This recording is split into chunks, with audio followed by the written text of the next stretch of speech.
जय माता दी दोस्तों।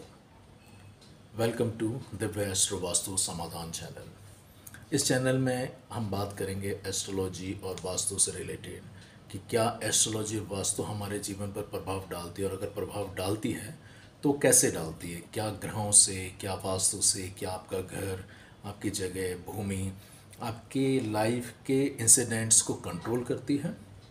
तो इन्हीं चीज़ों के बारे में हम इस चैनल में बात करने की कोशिश करेंगे। आज जो मैं आपके सामने बात करना चाह रहा हूँ वो है प्राइमरीली शुक्र ग्रह की। शुक्र ग्रह ये बहुत मोस्ट, कह लीजिए, one of the most important planets है। हर प्लैनेट अपने आप में बहुत इम्पॉर्टेंट है, क्योंकि आप कोई भी ग्रह आपको बहुत अमीर बना सकता है, कोई भी ग्रह आपको परेशान कर सकता है। मतलब किसी भी ग्रह के अच्छे या बुरे होने पर आपको उसके प्रभाव मिलते हैं। तो हम किसी भी ग्रह को बहुत एक ही ग्रह से बात नहीं होगी, लेकिन फिर भी आज हम बात करना चाहेंगे कि शुक्र ग्रह की, कि शुक्र ग्रह आपके जीवन पर कैसे प्रभाव डालता है। तो सबसे पहले अगर हम शुक्र की बात करें तो शुक्र है लग्जरी का कारक, शुक्र है आपके सुख का कारक, शुक्र है आपके मैरिटल हैप्पीनेस का कारक। शुक्र को अगर हम बात करें तो आदमी की कुंडली में, मतलब पति की कुंडली, पति का शुक्र पत्नी हो गए, पत्नी का शुक्र पति हो गए। यदि किसी की कुंडली में शुक्र खराब है तो स्पाउस पे किसी भी तरह की तकलीफ आ सकती है, हेल्थ रिलेटेड तकलीफ आ सकती है, कैरियर रिलेटेड प्रॉब्लम आ सकती है। आपने बहुत बार नोटिस किया होगा कि कुछ लोगों की शादी होती है, उनका कैरियर ग्राफ बहुत ऊपर हो जाता है। सडनली वो होता है ना कि शादी हुई और बहुत अच्छा, तो चांसेस हैं उसका भी शुक्र अच्छा नहीं कर, चांसेस हैं कि जो उसका स्पाउस है उसका शुक्र बहुत अच्छा हो तो उसके आने की वजह से उसके कैरियर में ग्रोथ आ जाती है। बहुत बार इसका रिवर्स भी हमने देखा है कि शादी हुई और एकदम बहुत सारी प्रॉब्लम्स आ गई। मेरे पास काफ़ी केसेस ऐसे मैंने देखे कि शादी होते ही वाइफ को हेल्थ रिलेटेड इश्यूज़ हो गए, with in a year spine का प्रॉब्लम हो रहा है, बैक प्रॉब्लम हो रहा है, कुछ बीमारियाँ आ गई। तो ये भी होता है। अब दिक्कत है कि हम ये चीज़ें ढूंढने की कोशिश करते हैं उस पर्टिकुलर बंदे की कुंडली में।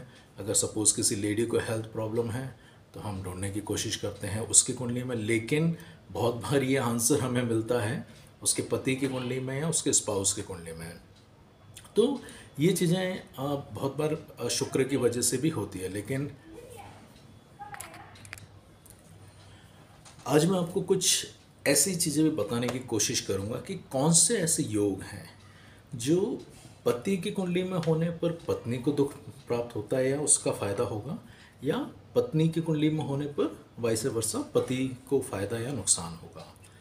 एक सबसे जो आता है कि जब भी किसी तरह से अगर शुक्र एफ्लिक्टेड होगा, कि शुक्र पे किसी भी तरह से यदि मंगल से के साथ आ गया, मंगल की दृष्टि आ गई, या शुक्र शनि के साथ आ गया, तो भी बहुत बार इस तरह के सिनेरियो बनते हैं जिसमें इस तरह की प्रॉब्लम आ जाती है। सबसे जो मेजर है वो है सूर्य और शुक्र। सूर्य और शुक्र आपस में कट्टर दुश्मन माने गए, मंगल भी डेफिनेटली कट्टर दुश्मन। लेकिन आज मैं एक जो योग बात करने की कोशिश कर रहा हूँ कि जब भी सूर्य और शुक्र यदि साथ में आ गए, या सूर्य शुक्र को देख रहा है, यहाँ पे ध्यान देने वाली बात है कि सूर्य जब शुक्र को देखेगा, या एक और जो नया चीज़ है जो बहुत बार बहुत कम लोगों को पता होता है, बहुत बार हम भी नहीं समझ पाते, हम देखते हैं कि शुक्र अलग है, सूर्य अलग है। एक और जो यहाँ पे होता है कि सूर्य जब शनि को देखता है तो शुक्र बहुत ही ज़्यादा खराब हो जाता है।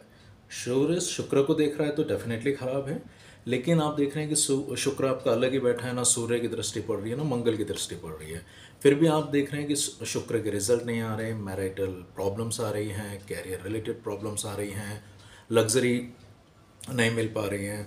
तो आप ढूंढने की कोशिश करें कि शुक्र पे तो किसी की दृष्टि नहीं है, शुक्र तो कैसे भी खराब नहीं हो रहा।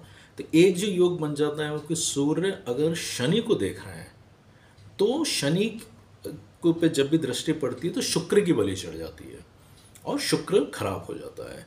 तो बहुत ये वाला योग जो है, मैं कभी इस पर और दूसरे वीडियो में चर्चा करूँगा।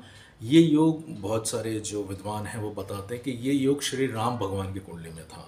अब कुंडली में राम भगवान की था, लेकिन जो उनके साथ साथ जो दुख भोगने पड़े वो सीता माता जी को भी श्री राम जी की कुंडली में था, और उनकी वजह मतलब उनके कुछ हिस्से से साथ में सीता माता जी को भी दुख भोगने पड़े। वो एक अलग चीज़ है, उस पर हम कभी और बात करेंगे, वो विद्वानों का विषय है, हम उसमें कुछ कह नहीं सकते।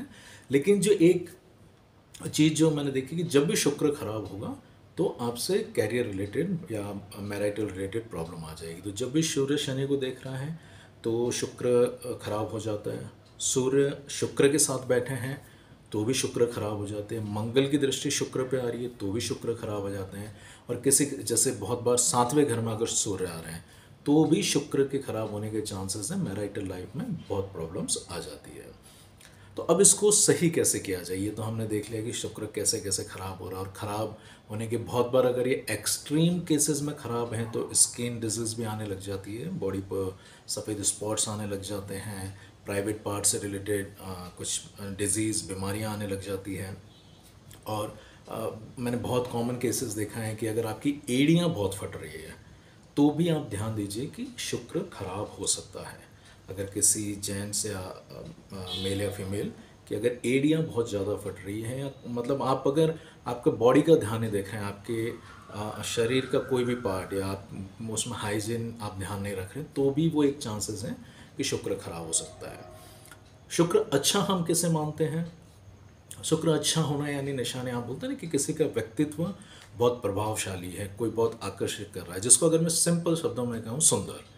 सुंदरता शुक्र से परिभाषित होती है, भले वो आदमी के लिए हो या चाहे औरत के लिए हो। कि जब भी हम किसी सुंदर व्यक्ति की बात करते हैं तो माना जाता है कि उसका शुक्र अच्छा है। अब ये तो हो गई अच्छे और बुरे शुक्र की, लेकिन अब जो मेजर यहाँ पे सीन आएगा कि आप पूछना चाहेंगे कि अब शुक्र खराब तो हो गया, सूर्य की दृष्टि आ गई, ये हो गया, गलत पोजीशन में है, गलत घर में है, अब इसको अच्छा कैसे करें? तो डेफिनेटली इसके प्रॉपर उपाय तो कुंडली देख के ही किए जा सकते हैं, क्योंकि वो उसी से ही पता पड़ेंगे। लेकिन फिर भी कुछ जनरल उपाय लाल किताब के द्वारा जो बताए गए हैं कि आप शुक्र को अच्छा करने के लिए क्या कर सकते हैं। तो पहला, अपने शरीर का ध्यान रखें, शरीर की सफाई का, हाइजीन मतलब सुंदरता का ध्यान रखना। आपको अच्छा एक होता है ना कि बहुत सारे मैंने लोग देखे धीरे धीरे जैसे एज बढ़ती जाती है या किसी वजह से, और मेजरली शुक्र का ही इम्पैक्ट आता है, वो तैयार होना बंद कर देते हैं। जैसा है पहन करके दुकान चले गए, ऑफिस चले गए, काम धंधे पर चले गए, तो ये नहीं होना। आप अपनी कहते हैं ना अपना एक जिसको कहते हैं ना जिसको हम नॉर्मल लैंग्वेज में पर्सनैलिटी डेवलपमेंट वाली बात करते हैं कि कैसे सजना है, कैसे संवरना है, कैसे कपड़े पहनने। इस सजना संवरने से मतलब ये नहीं कि आप मेकअप करने लग जाएं, लेकिन एक एक जो वेल मेंटेन्ड थिंग होता है आप उसको मेंटेन कीजिए, अच्छे कपड़े पहनिए, स्पेशली सफ़ेद कपड़े, पिंक कलर, आप उनका यूज़ ज़्यादा कर सकते हैं। डियो लगाइए, परफ्यूम लगाइए, इनसे कीजिए। अगर आपको लगता है कुछ प्राइवेट पार्ट रिलेटेड प्रॉब्लम्स हैं या कुछ इस तरह का लग रहा है कि ज़्यादा ही है, तो आप दही से स्नान कर सकते हैं। नहाने से पहले थोड़ा सा दही लेकर के पूरी बॉडी पे मल लीजिए, 2-3 मिनट थोड़ा बॉडी में एब्जॉर्ब हो जाए, उसके बाद नहा लीजिए। ये डेली का एटलीस्ट 43 डेज़ कंटिन्यू कीजिए और एक डेली का रूटीन कर लीजिए। नहाने के पानी में आप चमेली का तेल हुआ, गुलाब जल हुआ, उससे डाल करके नहा सकते हैं। मतलब जितने भी खुशबू वाली चीज़ें हैं आप उनका यूज़ ज़्यादा कीजिए। नहाने के बाद आपके कपड़ों पे परफ्यूम, जो अच्छे परफ्यूम्स हैं, आप उनका उपयोग कीजिए। और डेफिनेटली आप जब भी देखते हैं कि कोई भी एक अच्छी क्राउड है, वहाँ पे कोई भी बंदा अच्छा परफ्यूम लगा कर आता है तो हमारा डेफिनेटली उसकी तरफ हम अट्रैक्ट होते हैं। तो खुशबू वो उस ऑरा को, उसके पर्सनल ऑरा को भी बहुत अच्छा करती है। तो आप ये सारे उपाय करके शुक्र को अच्छा कर सकते हैं। Definitely be loyal to each other. अगर आप हस्बैंड वाइफ की बात कर रहे हैं तो be loyal to each other, क्योंकि शुक्र जब खराब होता है तो थोड़ा भटकाता भी है, भटकाव भी लाता है, तो उससे भी फिर नुकसान होने चालू होते हैं। तो be loyal to each other, एक दूसरे का रेस्पेक्ट कीजिए एंड ट्राई टू मतलब जो स्पेशल अगर मैं बात करूं तो आप अपने स्पाउस वगैरह को गिफ्ट वगैरह भी दे सकते हैं। तो इस तरह से आप अपने शुक्र को अच्छा कर सकते हैं। तो आज मैंने एक समरी में बताने की कोशिश की कि शुक्र यदि खराब होता है तो आप क्या तकलीफ़ें तय कर सकते हैं। तो ये कुछ बेसिक उपाय हैं, आप उन्हें कीजिए। लेकिन अगर आपको लगता है कि ज़्यादा ही ख़राब है तो किसी प्रॉपर गाइडेंस से, मतलब लाल किताब के बहुत सारे उपाय इंटरनेट पे घूम रहे हैं, but I just always says कि बिना किसी एक्सपर्ट गाइडेंस लिए बिना आप कोई भी उपाय ना कीजिए। जनरल उपाय डेफिनेटली गुड है, लेकिन आप किसी भी उपाय करने से पहले एक बार प्रॉपर गाइडेंस जरूर लें।